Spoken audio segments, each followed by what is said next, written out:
amis internautes, n'oubliez pas de liker, de vous abonner et de cliquer sur la note de notification pour ne rien rater.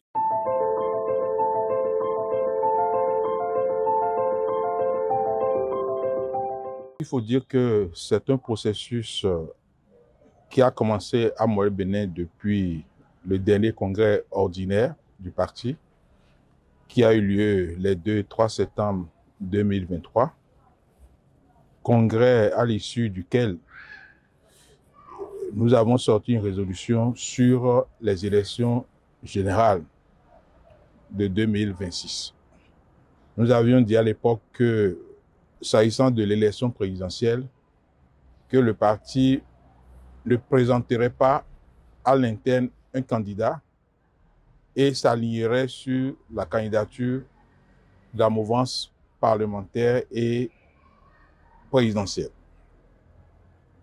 C'est pourquoi, à l'issue de ce congrès, j'ai été instruit par cette instance pour faire le tour de tous les partis politiques de la mouvance.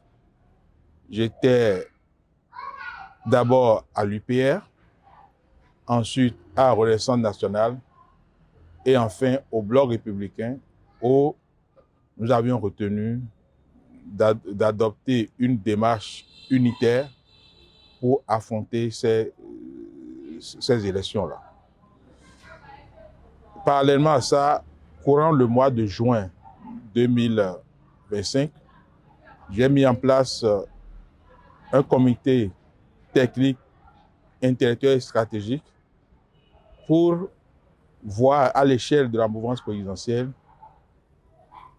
quelle personnalité peut défendre les couleurs de cette majorité présidentielle, le meilleur d'entre nous pour défendre les couleurs de la rupture à l'élection présidentielle de 2026. Le comité a travaillé et m'a déposé un rapport qui, au terme des candidats présélectionnés sur lesquels je ne reviendrai pas, ce comité a proposé que ce soit M. Romia Wadaï qui est le meilleur, enfin a décidé que c'est M. Romia Wadaï qui est le meilleur d'entre nous pour défendre les couleurs de la majorité présidentielle. J'ai réuni le bureau politique pour présenter le rapport de ce groupe de travail, rapport qui a été adopté par le bureau politique national. Mais nous ne pouvions pas rendre public ce rapport parce que nous ne savions pas les pistes sur lesquelles les autres partis de la mouvance présidentielle iraient. Donc, nous attendions d'en discuter avec eux au retour des vacances, quand le hasard a fait, je ne sais pas, qu'il n'y a pas de hasard dans la vie, comme on le dit. Donc, chacun des deux partis de la majorité présidentielle a rendu public son candidat, qui est le même candidat que nous avions retenu, que le groupe de travail avait retenu et que le bureau politique avait validé. Donc, dès lors, j'ai mis en œuvre les dispositions des articles 49 de notre règlement intérieur qui indiquent la procédure à suivre pour désigner officiellement un candidat au niveau du parti Moël-Bénin. J'ai reconvoqué le bureau politique national pour le jeudi 4 septembre pour que le bureau politique national se prononce à nouveau, bien entendu en prenant en compte le fait que deux autres partis de la mouvance présidentielle ont choisi le même candidat que nous. Et en temps, nous avons également vu un document du parti Renaissance nationale qui a choisi le même candidat. Donc, au vu de ces éléments, le bureau politique a confirmé le choix déjà fait par Moël-Bénin depuis le mois de juin C'est ça que je vous ai dit. Et ensuite, comme ce n'est pas le bureau politique national qui désigne le candidat à l'élection présidentielle, j'ai convoqué un congrès extraordinaire pour acter la candidature de M. Romia Wardai. Donc voilà un peu comment ça s'est passé. Et nous ne sommes pas, comment on appelle, à notre premier essai. En 2021, ça s'est passé de la même façon. Seulement, la petite différence qu'il y a entre 2021 et 2025 maintenant, c'est qu'en 2021, dès que Mohamed Benin a choisi M. Patrice Talon comme son candidat à l'élection présidentielle de 2021, nous avons rendu public immédiatement.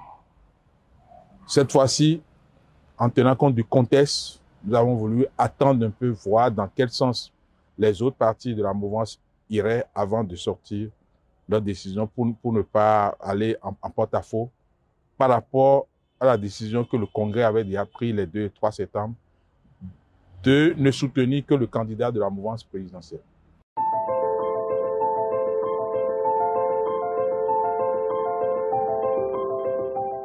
Il n'y a pas de raison que cette élection ne soit pas gagnée. Non seulement nous avons le bilan qui joue en notre faveur, ceux qui ont en face, ils n'ont rien à proposer. La deuxième chose que la mouvance présidentielle a faite, c'est que notre candidat a moins de 50 ans. Donc, au niveau de la mouvance présidentielle aujourd'hui, nous sommes allés au-delà du discours. La profession de foi, nous sommes allés au-delà de ça. Ceux qui disent, nous tous, acteurs politiques, on dit que nous sommes là pour les jeunes. On défend les jeunes, on fait ceci pour les jeunes. Mais nous, à la mouvance présidentielle aujourd'hui, nous avons posé un acte fort de prendre un jeune, non pas seulement parce qu'il est jeune, mais parce qu'il a un parcours. Il a été à l'apprentissage. Depuis 10 ans, moi, je l'ai vu être pratiquement l'un des meilleurs architectes de la gouvernance de la rupture. Donc voilà ces 2 atouts. C'est vrai que jusque-là, nos amis d'en face n'ont pas encore réussi à nous dire notre adversaire, mais nous attendons cet adversaire de pied ferme. Et Mohamed Benin, de toutes les façons, va travailler sur le territoire national, du nord au sud et de l'est à l'ouest, avec la crédibilité que le peuple béninois lui reconnaît. Et au-delà du territoire national, nous sommes l'un des partis politiques de la mouvance à être beaucoup implantés à la diaspora. Nous irons en Côte d'Ivoire, nous irons en France, nous irons au Canada, nous irons aux États-Unis, partout dans le monde, pour aller défendre cette candidature. Et il n'y a pas de raison qu'au soir du 12 avril 2026, que la victoire ne soit pas dans le camp de la continuité. Parce que si on ne continue pas la dynamique qui a commencé en 2016 et dont tout le monde voit les réalisations sur le terrain, aujourd'hui, le Bénin est crédible, la scientifique du Bénin est crédible à l'international, il faut qu'on continue avec cela. Et nous allons donner tout le meilleur de nous-mêmes pour atteindre cet objectif.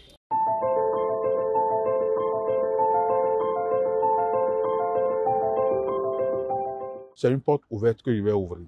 C'est-à-dire en cherchant à m'adresser à cette jeunesse que j'ai déjà vue, y compris des jeunes de l'opposition, des jeunes qui sont vraiment farouchement contre la gouvernance de la rupture.